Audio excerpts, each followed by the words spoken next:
2 দিন যাবৎ ফেসবুকে একটা ভিডিও আসছে আমার সামনে।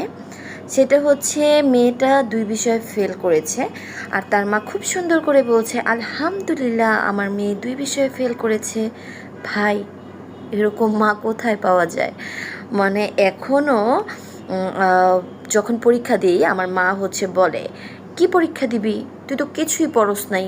এই পরীক্ষা দিয়ে কী লাভ? এরকম পরীক্ষা দিয়ে কী হবে?" মানে বিশ্বাস করা যায় এরকম মাও পাওয়া যায় যারা কিনা বলে, "আলহামদুলিল্লাহ আমার মেয়ে 2 বিষয়ে ফেল করেছে।" আমার মা হলে সব বই খাতা ছিঁড়ে টিড়ে একদম ফেলে দিত, এখনও ফেলে দিত পারলে। যদিও এখন বড় হয়েছে দেখে কিছু ওইভাবে মানে করতে পারে না। তো যাই হোক, আমি জাস্ট ভিডিওটা দেখছি আর ভাবছি।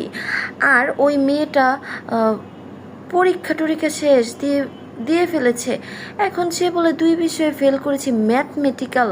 আচ্ছা, ম্যাথমেটিক্যাল সাবজেক্ট আবার কোনটা? আমি তো এটা বুঝতেছি না। যাই হোক ভাই, ওই ব্যাপারে না যাই, কিন্তু এরকম মা ঘরে ঘরে হওয়া উচিত যে আলহামদুলিল্লাহ আমার মেয়ে ফেল করেছে, সমস্যা নাই। আমরা এরকম একজন মা চাই।